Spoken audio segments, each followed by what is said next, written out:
There we go. That's the official start. Hi, everyone. Welcome to How Are Memorials Equitably Funded, the third in the series of conversations on public memorials and monuments hosted by the Goethe Institute of Boston, and as well as Now and There. I'm Leah Triplett Harrington. I use the she, her pronoun series.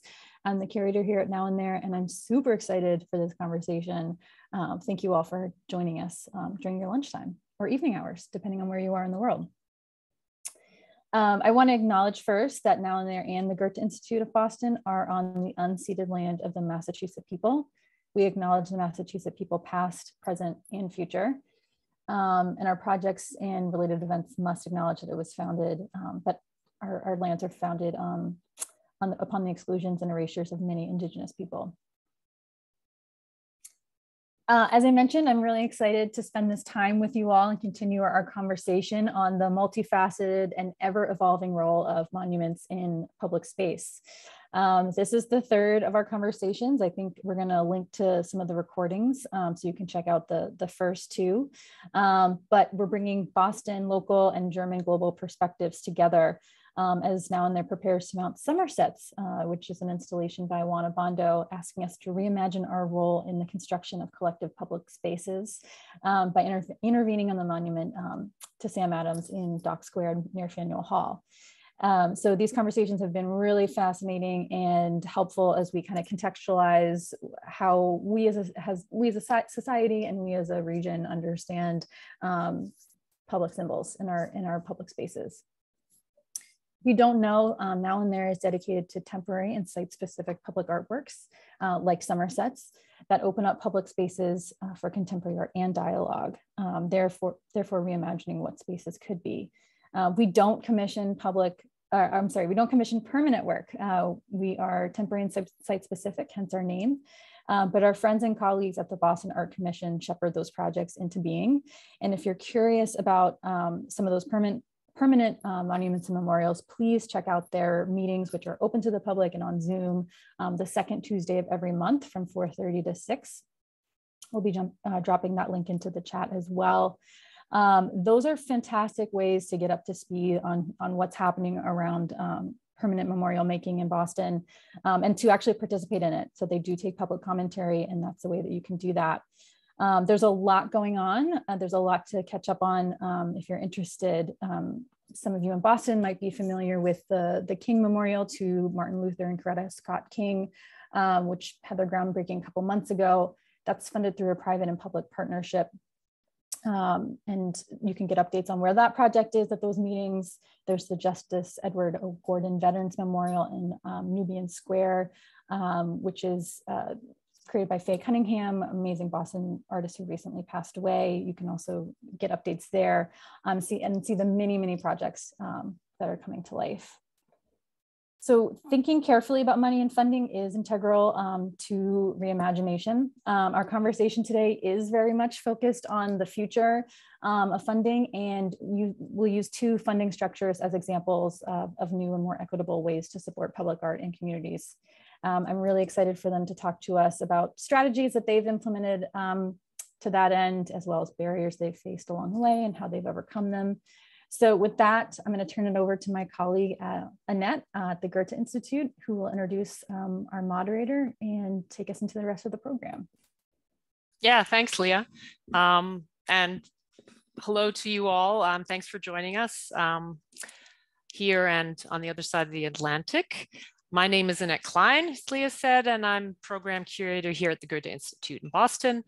And I'm really thrilled to welcome you to this third conversation in our panel series with Now and There. For those of you who don't know, the Goethe Institute is the Cultural Institute of the German Federal Republic. It's a nonprofit organization in Germany and is dedicated to fostering international cultural dialogue between Germany and Europe and the rest of the world, which in our case here in Boston means New England. And we're really excited about this conversation today. We're expecting to learn as much as all of you from our panelists about connecting the dots between artists and communities and funding sources. Germany is, of course, known for its robust support for the arts. And with a quick search yesterday, I calculated that on the federal level, Germany supports the arts and culture with about 50 times more per person than in the US.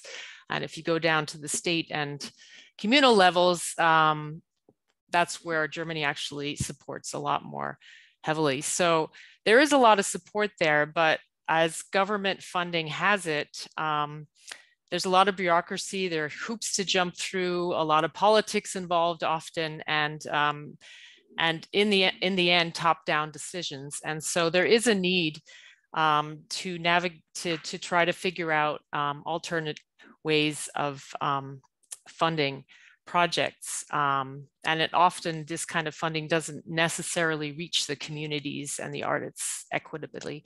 So we're really looking forward to hearing from Katrine Jenkins and Abigail Santinsky about their work and their organization's work and their initiatives, which are, I think, trying to fill some of the gaps in their respective traditional commissioning and funding systems. And it will be really interesting to see what challenges they face, what initiatives they have taken, and also where we can learn from each other.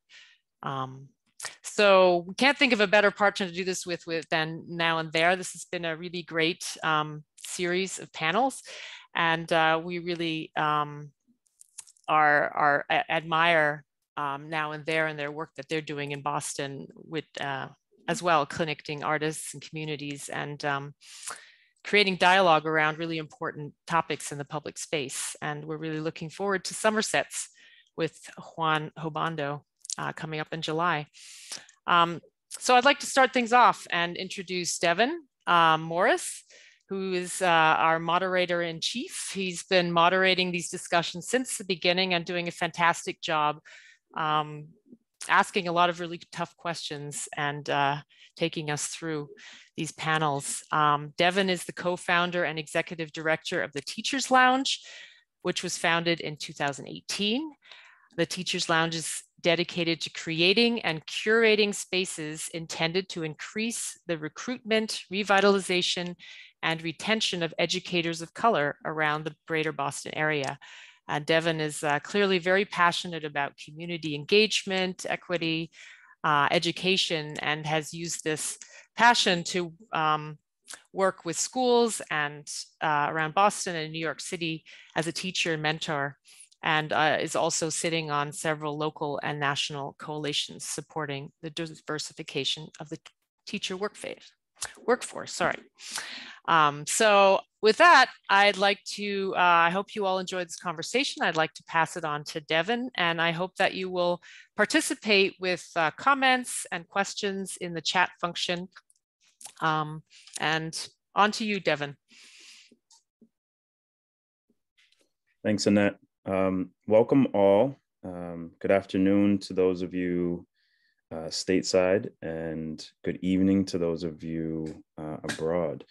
As noted, my name is Devin Morris. I'm, in addition to my newly added title of Moderator-in-Chief, which, Annette, I'll be adding to my resume. Thank you for that. I am the co-founder and executive director of the Teachers Lounge. Leah, thanks for adding in the chat a link to our website. And, you know, please take a look and reach out if you have questions. But I'm in my role as moderator-in-chief, I'm so thrilled to be here with you all in part 3 of this discussion series. So thanks to those who have joined for our previous conversations. Thank you to the Goethe Institute and the Now and There team for having me back. And before we dive in today, I just thought it was important to do a quick look back at where we've been. And so we've explored some incredible topics in the past 2 sessions to cover in session 1, what makes a monument, as an exploration of moments, movements, and monuments. And in session 2, we asked the question of what role do artists play in reimagining the construction of our public spaces? And this was an exploration of how artists can intervene with monuments and create new modes of commemoration and community. And a common theme that surfaced in both of those discussions was about, as we see a call for new monuments and memorials, and more democratic and inclusive design processes, how are we also seeing funding structures shifting to make the vision for these new spaces into a reality? And so we're really excited to dive into this topic and more in today's discussion with our two incredible guests with us today, Catherine and Abigail. And so, Abby, I'm going to kick things off with you. And so, first of all, thank you for being here with us. And I was hoping you could start us off by just telling us a little bit about yourself and your work with Tufts Art Galleries and Collective Futures Fund. Sure. So I'm going to share my screen. Oh, it's not right. Slideshow. Does that look good? Yes. Okay. Hi, everybody. My name is Abby Satinsky. So I just want to start by saying that it's an honor to be joining you all from Texas as a guest on the lands of the Coyatecan and the ancestral lands of my husband and son and extended family, whereas normally I am a guest on Massachusetts, as well as Nipmuc and Wampanoag lands. I'm grateful to our hosts for their caretaking of these lands since time immemorial, and recognize that my presence there is part of a settler colonial legacy that also includes the university and surrounding institutions. My gratitude extends to the land, waters, and other than human kin who call these lands home. May this gratitude be followed in our work by good thought, good action, and good relation. May we also acknowledge the enslaved, marginalized, colonized, and oppressed people who have moved through and lived on the lands on which we make public art and monuments. All monuments are produced on stolen land. So I'm here in my role as the program director for the Collective Futures Fund. I'm also the curator and head of public engagement for the Tufts University Art Galleries. And I just wanted to start off by giving some thoughts on some things I'm working through right now in my role as a funder. And then I'll explain a little bit about the Collective Futures Fund and what we do. So the first tenet that I've been thinking about is that the redistribution of resources for a more equitable and just world is a creative process. Redistribution of resources should be the goal, and that by being creative, we're also being responsive to how artist practices are evolving and need to evolve to meet our changing social conditions. The second is that everyone deserves to see themselves represented in public space, and not necessarily by monuments, but by their full lives and welcomed and made safe in public space. It is then that we can make new imaginaries come into being. And so these are some of the things that I've been thinking about in relationship to that. So one is thinking about a trust-based funding model where artists and invested community members are the sources of local knowledge. And so, really investing in that kind of trust and understanding that the speed will happen when trust is established. And so then into time. So, when we're funding, we need to be funding long-term commitments past traditional short-term funding cycles and measurable impact, meaning that projects that are based in relation, they take a long time and we can't always see what the end will be. And so if we put really short timelines where then we measure what the artist is supposed to have accomplished and the community relations that were supposed to be produced, then we're being short-sighted about the possibilities of making public art. And this is a quote that I think a lot about, which is from the performance scholar Diana Taylor, who says, "The search for justice is a long durational performance. Although," and I'm sorry, but let me see if I can get this to, no. Let's see, there we go. Although I just couldn't see my own quote. "Although the tactics and circumstances change over time, it's the endurance and perseverance that prove efficacious." And then lastly, we should be thinking about permission and an expanded notion of what permission is when we are thinking about making monuments and memorials. So seek permission and build relationships with the land and the waterways, Indigenous peoples who continue to steward that place, as well as the communities of that place who have been dispossessed or forcibly removed, extracted from or otherwise marginalized. again, this sort of statement, public art is made on stolen land. How do we move through that? How do we deeply acknowledge that? How do we see that as a practice that we continually center, both in funding and making? So this, and then I just wanted to share a little bit about where these thoughts for myself have come from and some of the practices that I bring to the Collective Futures Fund.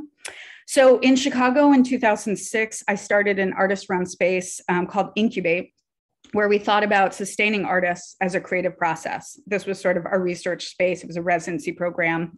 And one of our projects was to start a micro grant to fund artist projects that fell outside of traditional funding categories. And to initiate a collective process of sharing the resources that were already present in our community. And we were building this off of many models that had come before. And that meant opening up the grant process to others. So we made a meal. We invited the public to come. They paid $5 to $10 for the food. And then they got a vote in who received the pot of money at the end. Artists submitted grant proposals that were debated upon during the meal, and then the vote took place and the money awarded. This was the first one that we did in 2007. This actually took us a number of weeks to make this $218. And then what was interesting about this project, this is in 2007, so this is before Kickstarter or, kind of the crowdsourced fundraising that we think about today, is that a lot of other people took this up independently from us and turned it into their own project. And it created this incredible network. So these are some of the funding dinners that happen in different places. On the top is Providence Provisions. On the bottom left is Feast in New York. And on the bottom right is Philadelphia Steak. At a certain point, I can't remember when, but there was, so we made resources as to how people could start these, this kind of program. And at a certain point, there were 65 of them operating internationally. So it was this kind of incredible, kind of community-based network that was based around a very simple idea that was built upon, these other histories. The other thing that just came up for me recently when I was thinking about this panel in particular was this artist Damon Locks, who's based in Chicago. And he spoke recently at a symposium I went to called Last Gaspism, Art in the Age of the Pandemic. And he said something that I've been turning over in my mind that I think is really relevant to this conversation. He said, when thinking about when monuments are coming down, he asked himself, where does the imaginary come from for a new form of monumentality? And specifically, what does a Black monument look like? And so he formed Black Monument Ensemble to think about a monument that's built on Blackness, that's built on dance, that's built on rhythm and joy, and it's made through a kind of ensemble practice. And so we should be thinking about meeting our moment through sociality and affirmations of community practice. So they have 2 albums. Their music is incredible. I really would encourage everybody to check them out. But it just it was a symposium I went to a couple weeks ago, and it just really hit me about just this new way of making monuments. This is them recording their 2nd album during the pandemic. So this is Collective Futures Fund. We give out $80,000 a year in grant funding to collaborative community and public art projects led by visual artists, curators, and collectives across Norfolk, Suffolk, Essex, and Middlesex counties in Greater Boston in amounts ranging from $2K to $6K. So we offer funds for research, new projects, and ongoing platforms. And I'll say this again at the end, but our applications are due June 30th. So please join in. So it's administered by the Tufts University Art Galleries. I'm an employee of Tufts University. And we are part of a national network called the Regional Regranting Initiative of the Andy Warhol Foundation for the Visual Arts. And the project is also supported in part by an anonymous donor. So I hope that what we do is provide an incubator and support mechanism for independent artist-run culture in Greater Boston to continue to thrive. We fund artist-run spaces, community events, alternative history projects, artist-led education, and more. And I'm just going to share a couple examples of what we funded this last year. So this is Unadulterated Black Joy, a series of celebrations for Black mothers by Black mothers. They're doing an event tomorrow at Chez Vous. So you should all sign up and join them for that. This is a project by artists Allison Croney Moses, Zahira Noor Truth, and Tanya Nixon Silberg. This is the AGX Film Collective, which is a long-standing artist-run film lab and collective for moving image artists in the Boston area. I think they're based in Waltham.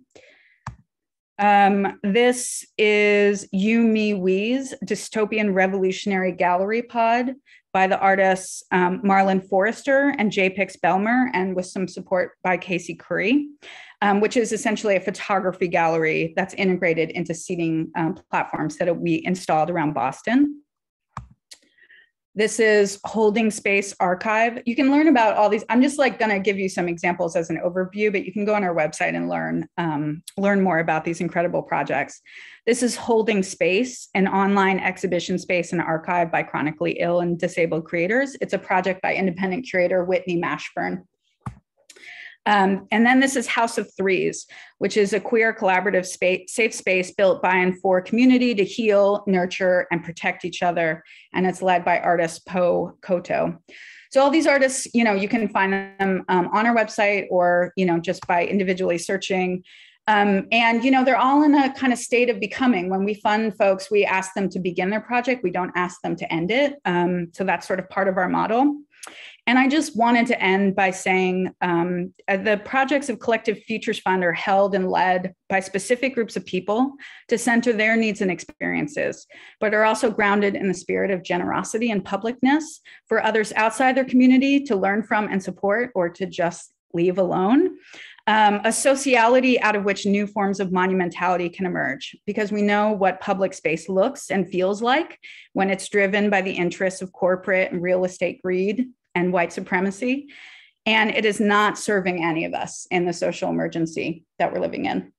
So thank you. There's also an info session tomorrow at 6 p.m. So please check out our website. And thank you so much for having me. Abby, thank you so much. That was, I really appreciated hearing the sort of grassroots history of how you came into the work personally, but then how it's evolved into sort of what you are so passionate about now, and how the evolution into, like, before we even talk about this evolution into more traditional philanthropic dollars, sort of funding initiatives, that there was a community first that got sort of local artists off the ground and got them sort of what they needed, from $218 now to $2,000 and $6,000 increments is a really great journey. Thank you for sharing that. And I'm looking forward to coming back to this topic in a bit as it ties into what Catherine will be talking about, and then the theme overall. So Catherine, let's turn things over to you. Thank you for being here today, and would love to hear about a little bit about you and about your work with new patrons. Yeah. Oh, sorry, Catherine. One thing. Sorry. I just want to make this note to everyone. So it's not just me, Kenny, and Leah in the chat. I'm a former school teacher. I operate very much on sort of call and response, and so I just wanted to say, Abby, you dropped a couple of gems that resonated with me. And so if you see me popping something in the chat, it's just something that I want to hold on to that someone has said. And so you all should make use of the chat as well, our guests. If there's something that resonates with you, if there's something that you hear that you want to come back to, please make use of the chat in that way. Okay. Sorry to interrupt, Catherine. I'm going to turn it over to you. Yeah, thank you very much for inviting me to be part of this wonderful panel series. I'm so happy to have the opportunity to present our initiative, our network, and also start an exchange about the possibility to fund these kind of new monuments, or monuments that are maybe not these kind of classical monuments we are thinking about. I would also like to show an example. So I'm sharing my screen, just a second.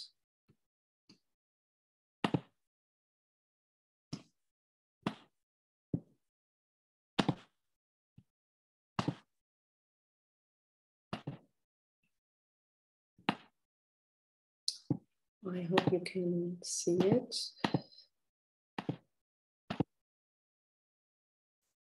Yeah, I hope you can see the screen, the presentation. I'm actually working in Germany. Hello from Düsseldorf, from the Rhineland in West Germany. And I'm working there as a freelance mediator for the initiative, the European network called New Patrons, Neue Auftraggeber, we call it in Germany. And I would maybe firstly like to explain the way we are working, because I found it very interesting what you just described, Abby, about these three different aspects of funding, because this is something that we are also in our process-based work very much thinking and working with. And therefore, I really also would like to first shortly describe our methodology of working and then show an example and how we try to find the money for these type of projects. The idea of New Patrons actually is to enable civic groups to commission public works on their own initiative, accompanied by professional cultural mediators like I'm working as a mediator.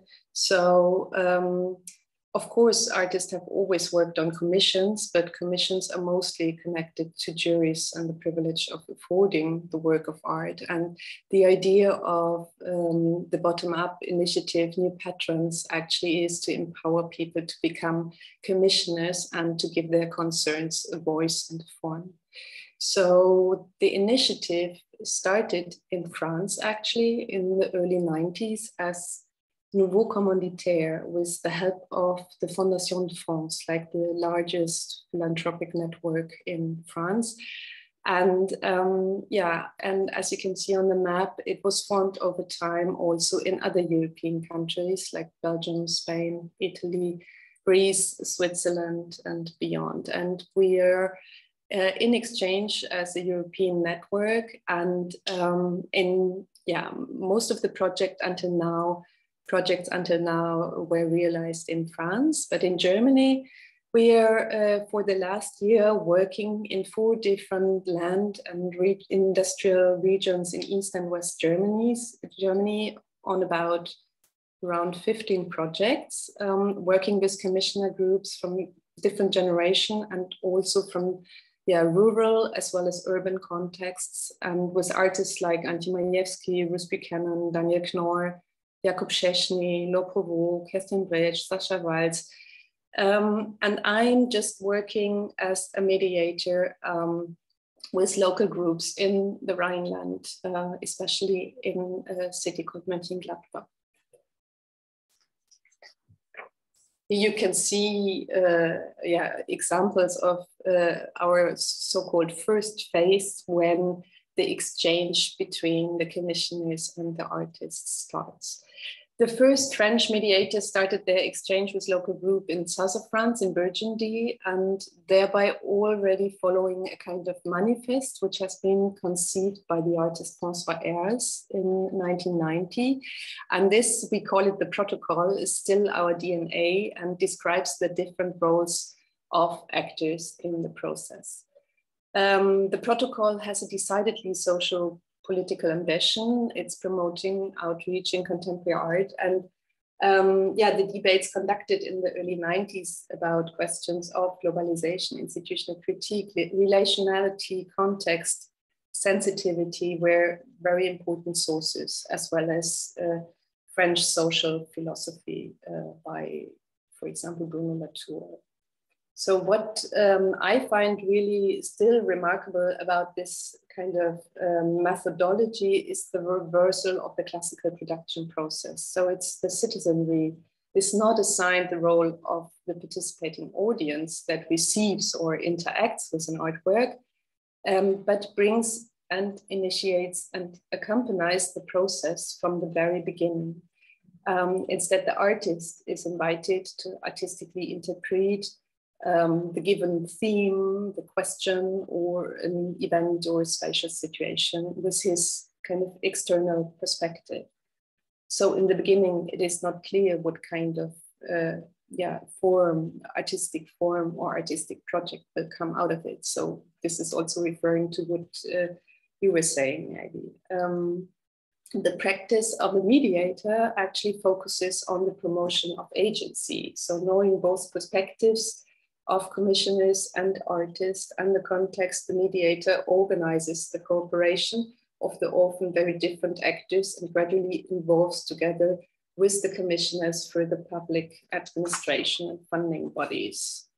I would like to give one example from a project I'm working on for the last years in Mönchengladbach, and this project is not the production of a classical monument, as we are not memorizing a person or an event, but rather creating a third space, which is accessible and shall be used in the end.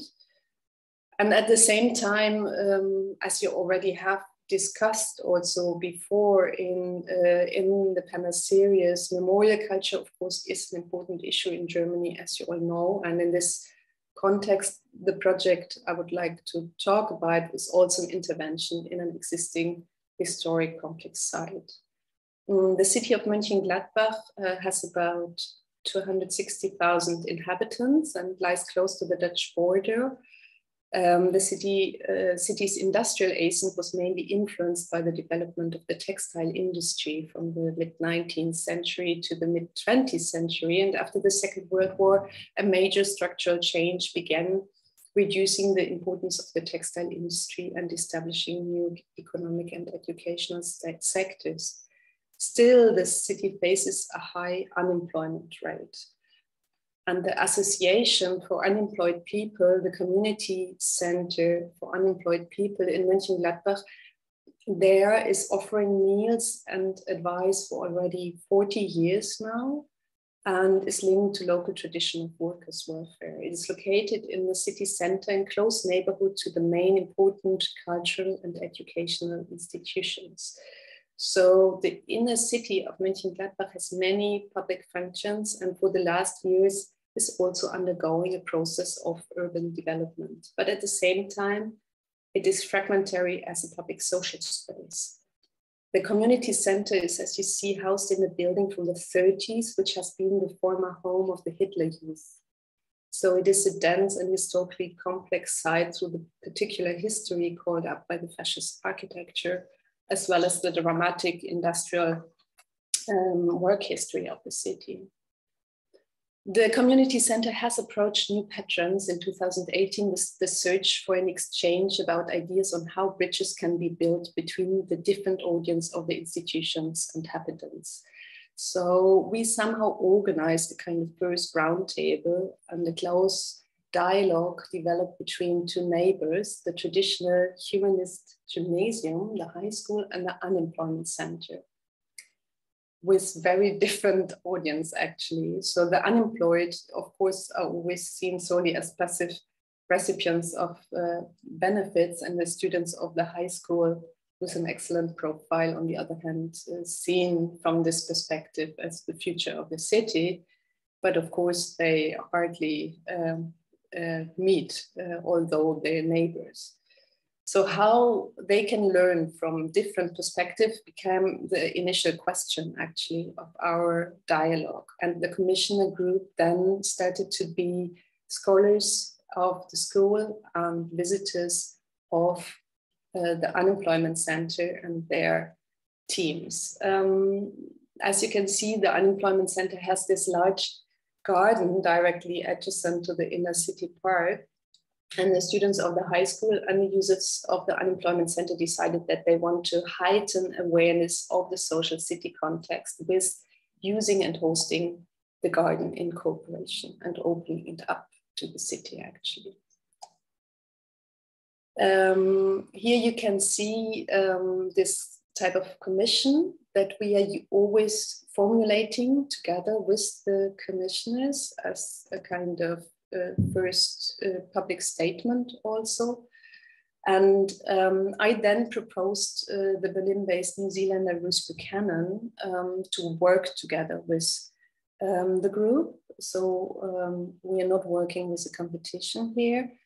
but we invited her to come to Mönchengladbach, and she, in her work, she investigates how architecture and space affect the body, movement, interaction, and self-perception, and examines power structures underlying spatial encounters. So this was somehow the reason why we invited her, and Ruth Buchanan immediately understood after talking to the group that it was all about relationships between our physical bodies, our place of dwelling, our place of work, our sense of value in society. So she wanted to highlight these relationships. And what she actually proposed was a kind of twofold design, which started with garden, film, dance workshops in order to develop relationships and exchange.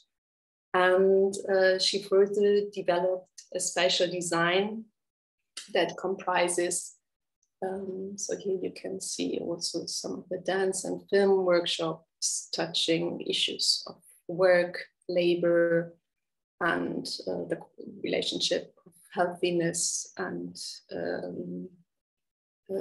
unemployment. So, so in the spatial design for the garden, she then proposed a work that she titled "A Garden with Bridges." After studying also the context of the site, she foresaw architectural interventions that provide new access to the site, a bridge, a ramp, a staircase, and a pavilion that creates a kind of sensation of arrival and stress this type of togetherness in the space. And thereby she assigns a body part and a color to each of the architectural elements. So the taupe pink spiral staircase is the throat and refers to the access to the inside of the body. And the pavilion with the kitchen is the stomach and bears the turquoise green of medicine, as care and concern. And the purple ramp is seen as the backbone in the often used color of the international women's movement. It contrasts the history of the site as the former home of the Hitler Youth with a clear feminist impulse.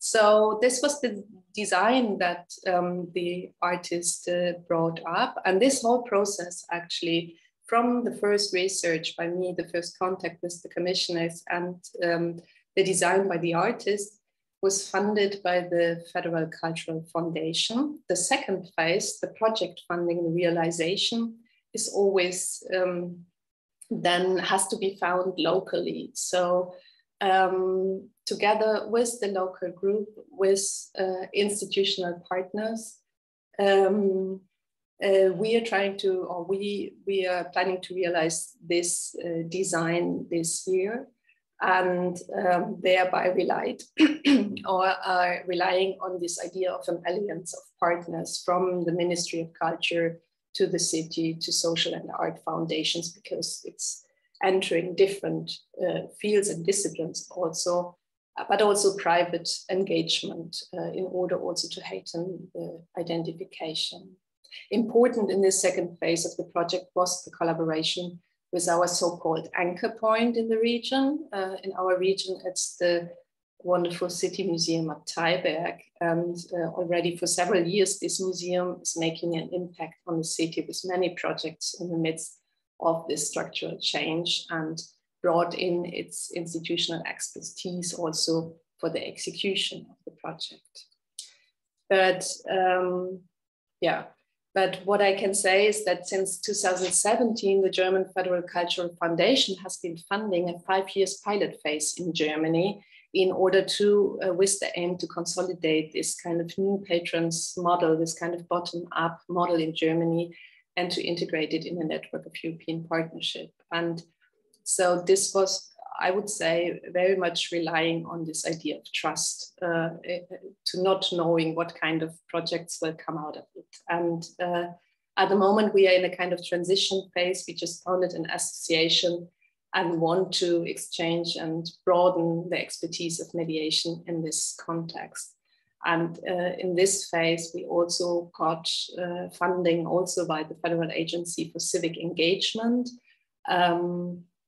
to establish the methodology of cultural participation through a mediation process in different regions throughout Germany, and thereby, of course, acknowledging aspects of societal solidarity, access to decision-making, and mutual education. So what I wanted to show relating to this project is that all these projects we are working with, no matter if it's temporary or permanent, they're in most cases long-term project and process-based projects, and they are also kind of adventure, because you never know in the beginning what will come out of this discussion and exchange that is started. And also what I think is important is in this part of the process to consider the different types of resources that people bring in the process. If it's the local knowledge or the agency, the time or the engagement, the institutional expertise, these are all also resources that one could considerate if one is thinking about new forms of funding processes. So, yeah, thank you. Thank you, Catherine. Can you stop sharing screen for just, there we go. So there's a lot to unpack here, and lots of connections to the work that Abby is doing and has mentioned, this concept of reimagining spaces, the importance of stakeholder engagement and partnership and agency, the importance in that process of relationships being developed and making that vision into a reality. And you closed with, I really appreciated this sort of this factor of trust, which is slightly different than the way that Abby was speaking about it, but it is similar to the work that Abby was doing in terms of you both sort of trusting a process, uncertain of what was actually going to come of the early stages of your work as an experiment. But now it sounds like the work that you're doing, Catherine, has potential for expansion into other regions in Germany. And so it's all really exciting. I'm going to break protocol just for a second here. I know we said we were going to go into questions, but I do have a follow-up question for you that that was not one of our sort of posed questions. But you mentioned this protocol, which, you know, one of the factors talks about mediators establishing the connections between the work and the public as like, and I know it was excerpts, but and then you also mentioned the commission as a like that public statements, which I think is a really great example of transparency in the work that you all are doing. Can you just speak to how are those developed? Sort of how did you come to the decision that those were going to be a part of your process, and sort of how you determined that that these were necessary? Yeah, I'm working for the initiative since late 2017, but the project already has a quite long history in France, actually. And the protocol was there from the beginning. So in 1990, there was a close exchange between the artist François Hers and the Fondation de France. And the idea was also really to think about a kind of outreach and a kind of more social political ambition to also develop projects in rural area outside of Paris. And so the protocol was there from the beginning. The first projects, as far as I know, started in 1992 in the south of France. And from the beginning, François Hers tried to somehow formulate the way the different actors in the process would collaborate and how this kind of initiation process could be developed.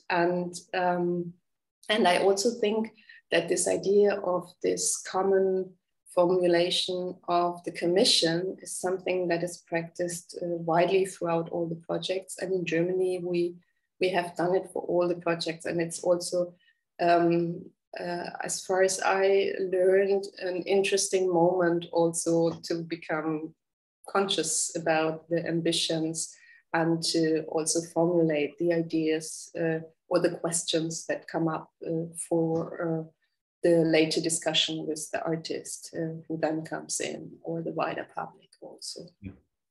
I love it. It changes also during the process. It's not that this is like a given task that always stays. And it's evolving. I like that it's evolving, but I also love that for anyone new to the space, anyone who's looking for entry points, it gives clear guidelines around sort of the roles, as you named, that folks are playing, which is a form of access in times when we talk about, sometimes folks just don't know how to get involved. Folks don't know, the roles that they can play. So I just, that stood out to me, and I just wanted to make sure that we had a clear sense of how that came to be. So thank you for that. A quick note to our audience before we dive into these questions, just a reminder. So again, please make use of the chat function if you just have sort of comments or quotes that resonate, but please make use of the Q&A feature if you have questions for our panelists. I'm gonna get us started with some questions of our own, but you should please make use of the Q&A feature, and our Now and Their team will support making sure that those questions get asked.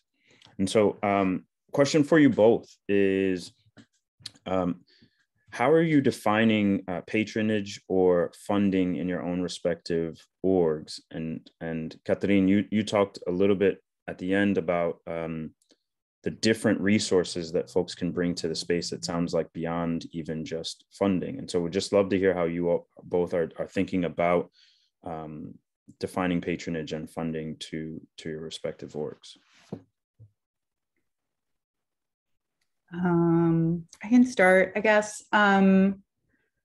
Yeah, I mean, in a certain way, we're like a project that is based on sort of a national funding model that is, basically the Warhol Foundation partners with independent or, local arts organizations as the kind of, in some ways like a center of knowledge that then connects outward, and then we redistribute this funding. And so, we do think about it pretty much in those traditional ways, in the sense that, we're sort of getting this money out to our communities in the most equitable way that we see fit. And so we worked with them to think about how we could, make this fit a Boston community in certain ways. And that was that we changed it into 2 tiers, that one would be for new projects and one would be for ongoing projects, because I think often, there's this sort of scramble to make something for a new opportunity, but we also wanted to recognize that that there's many people that are working in an ongoing way in the city, and that that's also where we want to be reaching. And then we also had an anonymous donor come forward that wanted to support another tier. So they support the sustaining practice, which is essentially for more emerging folks or people that are in a research and development phase, so that they can have time to think through the ethos of what collective funds is and sort of move towards projects.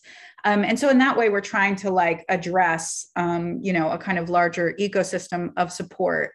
With the resources that we have, we don't move into other kind of cohort learning or things that other folks do in certain kind of philanthropy, settings. But we really are trying to knit together a community to see themselves in relationship to each other, because we are really funding an artist-run space to, a more a community event that they may use very different language to describe the work that they're doing, or they may really be reaching neighborhoods that, that are, separated by many things. So we're trying to create a network of, that artists can start to build something.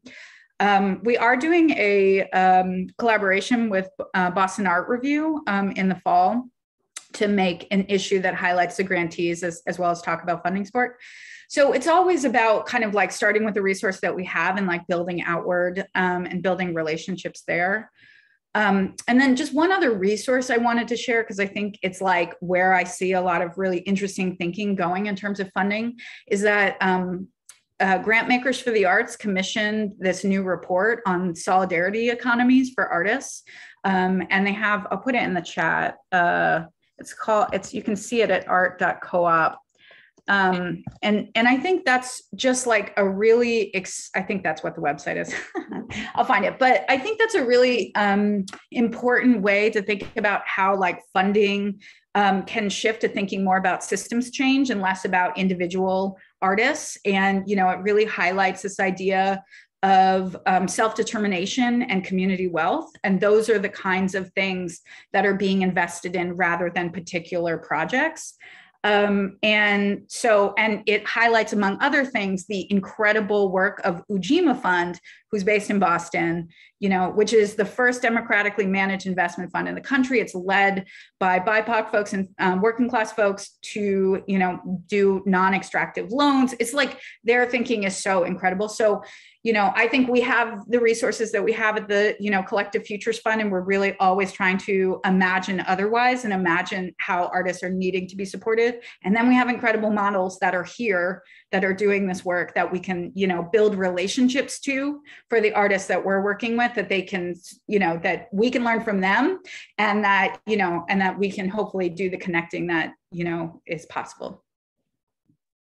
Thanks, Abby.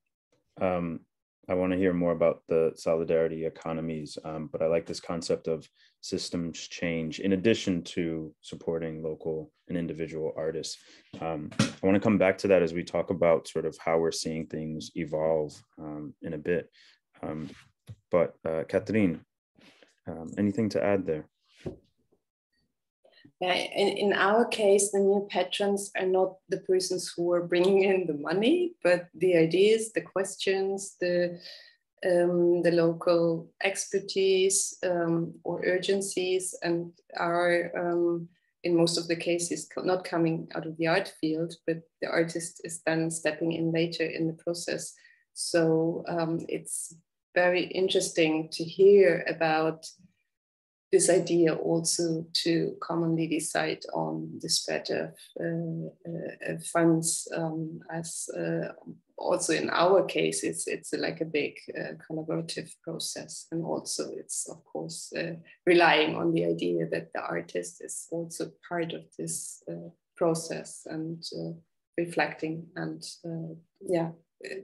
going together with this idea. So in our projects, we are also noticing that we are not, in the realization of the projects, are not only looking for funds in the field of art, but also in different fields where these questions of solidarity and the questions that you can find in rural areas, for example, like about community engagement, are very important. Yeah. Thank you for that. This concept of sort of building out ecosystems that when we talk about monuments, when we talk about spaces that are impacting individual areas, they're impacting communities, and that means that work spans beyond art itself, and so the concept of creating ecosystems that span across different sectors, but also sort of thinking about systems change, I think is something that we're seeing a little bit more of, but would love to see more of. And so if you both could sort of speak to how you've seen the funding landscape evolve, if at all, but changing over the past few years, would love to hear your take there as well. Mm-hmm. Yeah, I think, it was very instructive, or is very, changed me in a lot of ways to get the opportunity to within the galleries to make Collective Futures Fund happen, starting in a pandemic. And, really thinking about the shifting terrain of what artists and communities need when we live in like a heightened state of duress. And so the first thing that we did through the Warhol Foundation, they funded this, was to give us $60,000 to redistribute to Greater Boston artists in a lottery system with stated need. So anybody that said that they needed it could apply, and then we gave $1,500 grants out. The other thing is, I used to work on a similar program in Chicago called the Propeller Fund.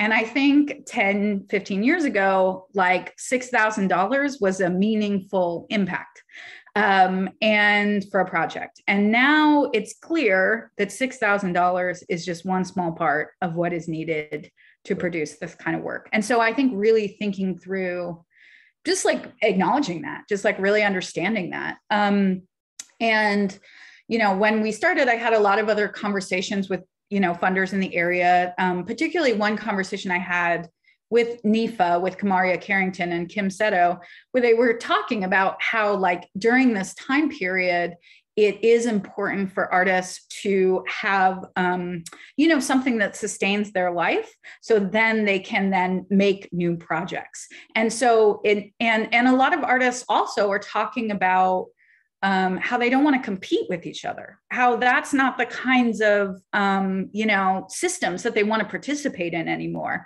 And that some people are taking themselves out of those processes because they want to give to others. And so you're seeing this like incredible generosity and incredible need. And I don't necessarily have an answer for that, but I do feel like, you know, I want to be part of that conversation, and I want funding to be part of that conversation. And I think that's like where also, you know, this kind of idea of the solidarity economy, which is like a global movement of like, you know, kind of new economic thinking, you know, which is based on this idea of like mutual aid networks and cooperative governance. And, you know, what kind of infrastructures should we be supporting so that, you know, there is wealth in disinvested communities? Like that, like, how do we, you know, think not about like support individuals, but support individuals within a context.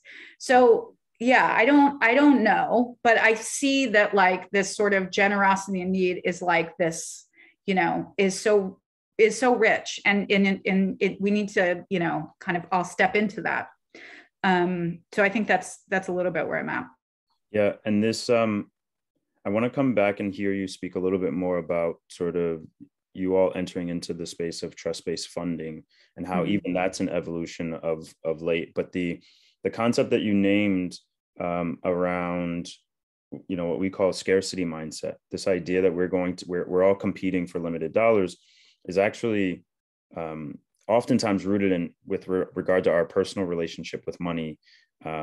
And then how we go about asking for it, thinking that whether or not we are worthy of receiving it, and that evolution that you named of going from $6,000 being a substantial grant to realizing that there's only so much that you can do with $6,000 as a part of bigger projects and work. But this idea that artists are not looking to compete with each other, it speaks to, and I'm going to come to you in a second, Kathleen, to how you named how, you know, dollars aren't the only things that we can contribute to artists, to spaces, when we talk about resources.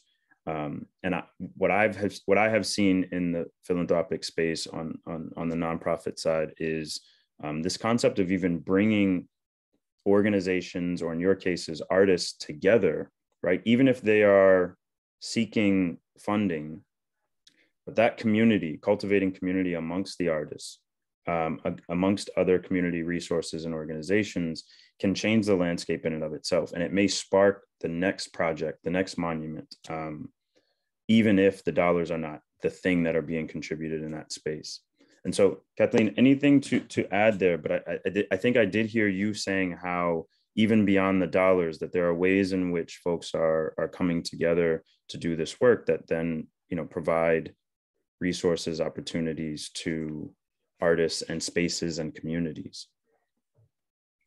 Yeah, I mean, the question is still how to put this in an application. But of course, I also noticed now during the pandemic that the let's say the ministry and the funders were very generous also in prolonging projects, because of course there is a kind of certain time delay in the projects, and we see that that the foundations we are working with are also very much collaborating and understanding the situations of these kind of project realization and processes.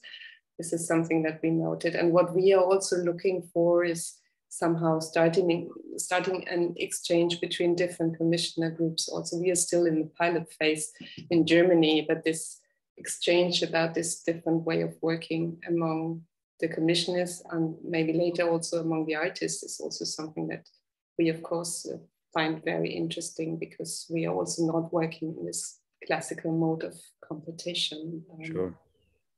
Sure. Folks in our audience, I want to call you all in. I've got more questions and I'm happy to ask them, but if you have any for Kathleen or Abby, please drop them in our Q&A and or drop them in the chat. I'm going to go with the first one that is here. And so from Lou, is all of this activity in these realms of funding the arts an indicator that we may be moving toward revolutionizing international economy, as in the economy? That would be exciting to me, was Lou's comment. Thoughts here? I don't have faith that the global economy is listening to this conversation in a way that will transform our social conditions. But I appreciate the optimism. And I would hope that, I think it's in another way, it's just like, it's a learning both ways sort of thing. I think the kinds of things that I'm mentioning around, solidarity economies are not related to the arts necessarily. And that I think that we in the arts have spent a lot of time investing in high profile individuals to make broad community impact without actually listening to the communities that these projects are sited within. So if we can think about how to undo a lot of that, then we can move towards a more interesting and culturally accessible art world. So, I think it's we have a lot to learn. Clearly there's a lot in the world to be learned, but I think, we should be in a state of transformation, so I'm hopeful too. I just don't know if I feel like there's learning coming from this arena to the other. Yeah. That was not as pessimistic as I think you started to make it sound. So yes, we've got work to do, and there's been progress. And I think we're seeing it in other spaces as well. Like I said, our work centers around students, and there are so many cross-sector applications for,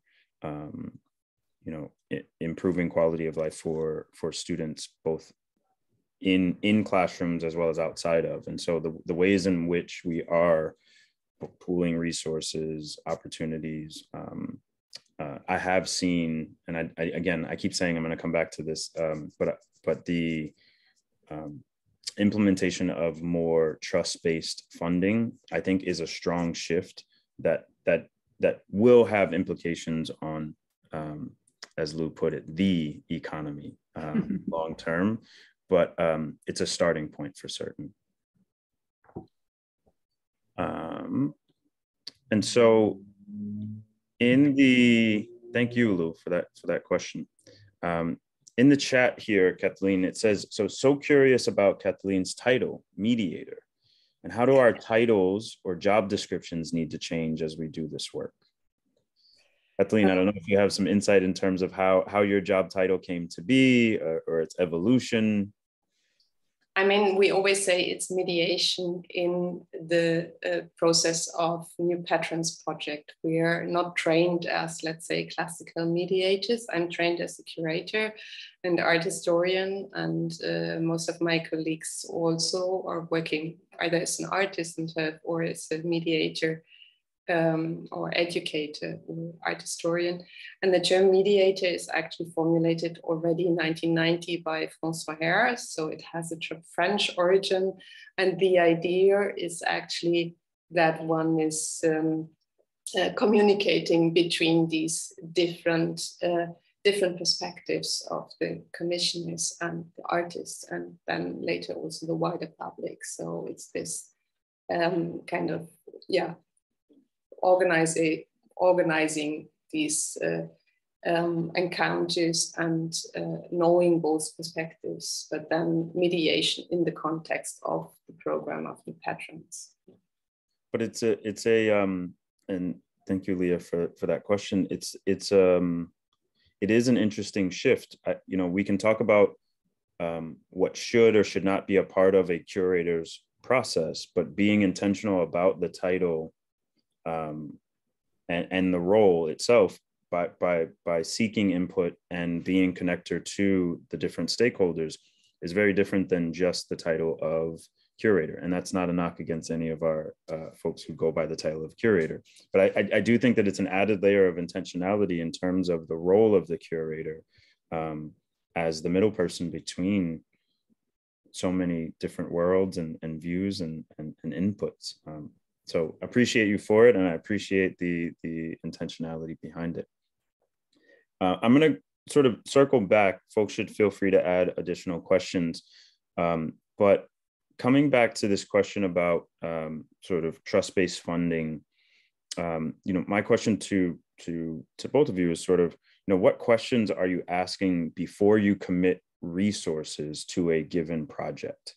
Sort of, you could call it evaluation tools, you could call it, but how do you sort of gather from, call it applicants, perspective, artists,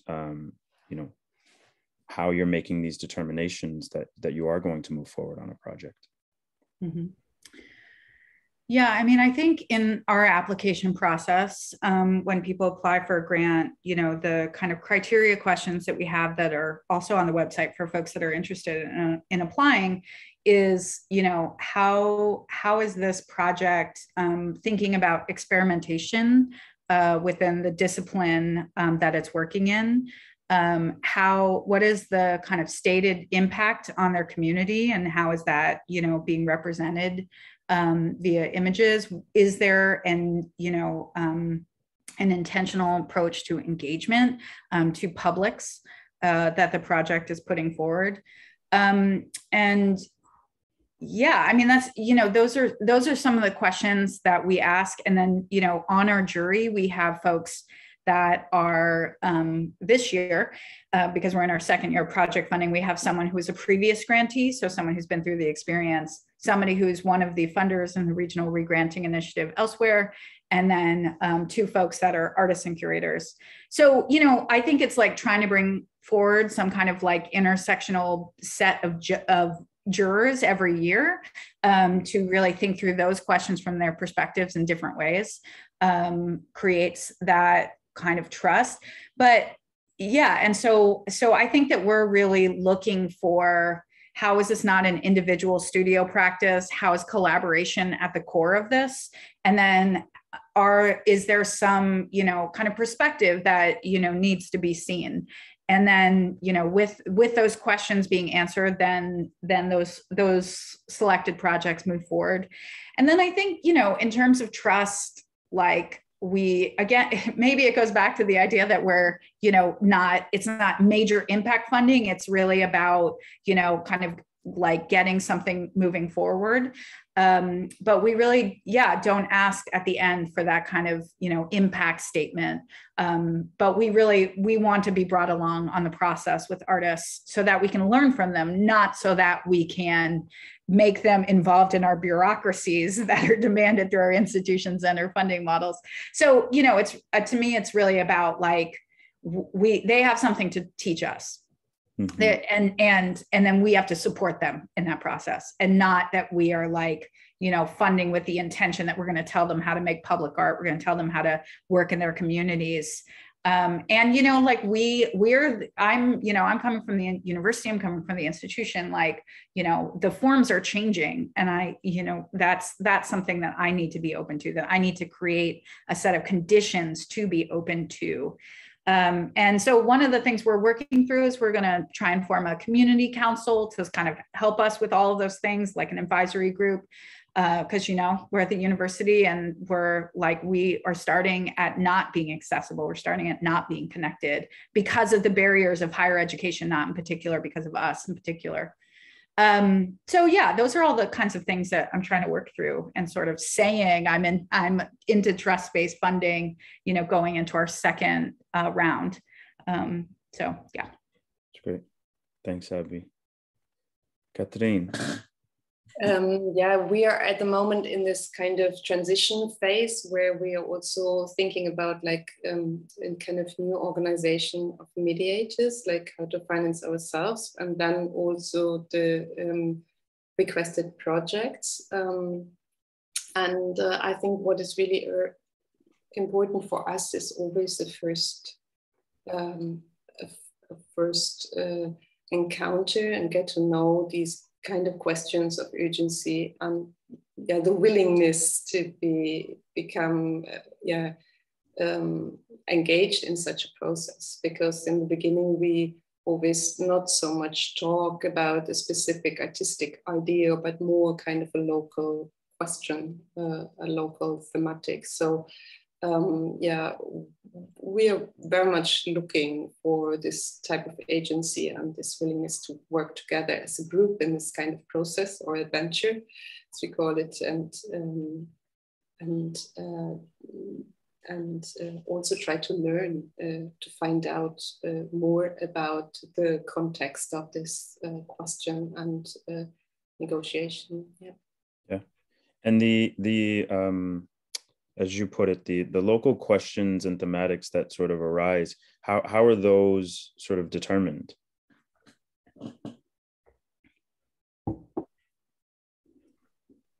I mean, in the beginning, it's always a very small group of persons that we are working with, and it can be very, very different questions. It can be the question of how one wants to become old in a rural area and how to think about this question.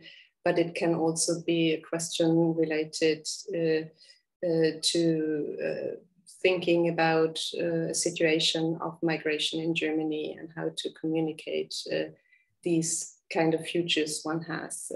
And it's very much about this personal exchange and finding out first in which context these kind of questions are formulated. And then from there, a lot of discussions and research starts usually. Excellent. And then as soon as the artists come in, it's of course a completely new perspective. And then the dialogue starts again. Sure. Makes perfect sense. Well, if there are no further questions, I'm going to ask my final question of you all. It's two-part, so bear with me. But I would give folks another opportunity to drop something in the chat. Just checking. Okay, great.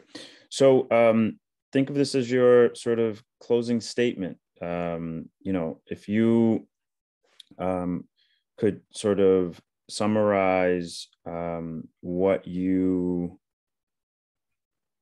equitable funding sort of means to you and your thoughts on how we make it into a reality. What say you? Oh man. How do I say what I said in a different way to close? I think equitable funding is based in transparency. It's based in community involvement, and it's based in community investment. And if I think that as a white person coming from an institutional space, my job is to think through the distribution of resources that I have access to and to really sit in a deep place of learning with the knowledge bearers in my community and to transform the conditions continually with them as leaders and me as support.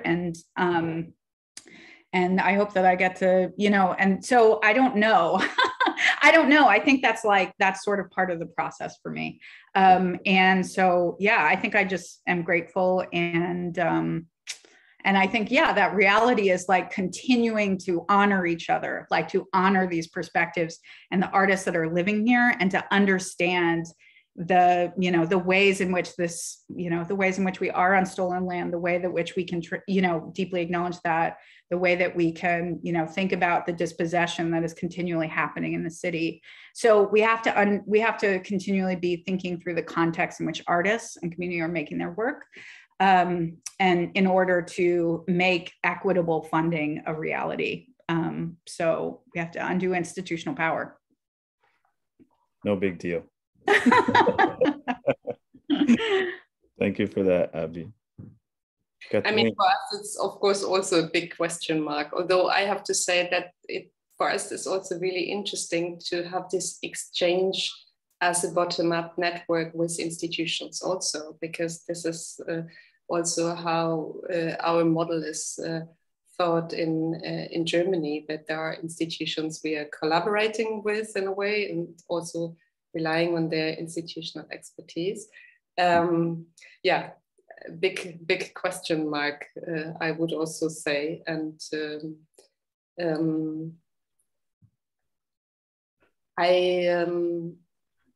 I would say that it's really important to, from a mediator perspective, I would say that it's very important to have this exchange between the kind of participants, applicants in this process, let's say writers, other institutions, and the different ones, and to know these kind of different needs and perspectives. Yeah, I love that you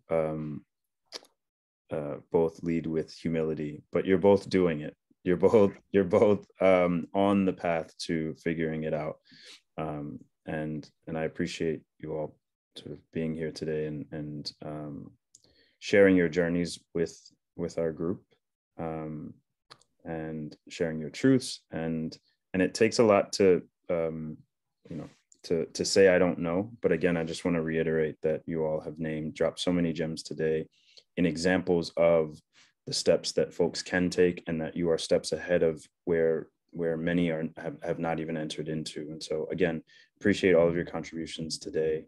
And with that, I'm going to turn things over to Leah, who's going to close this out. So thank you all. Yeah. Thank you. Yeah. Abby, Katrine, Devin, thank you so much for being part of this. Thank you all for coming and spending this time with us.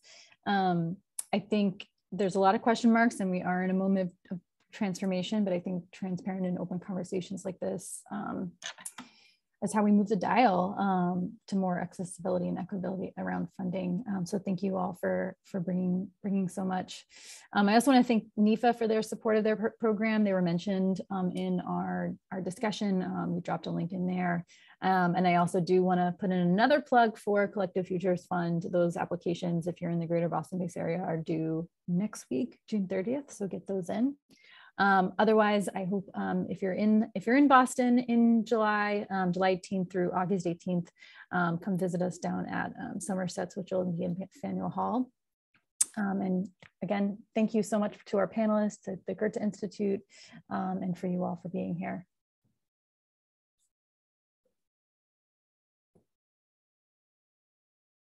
And have a good rest of your day.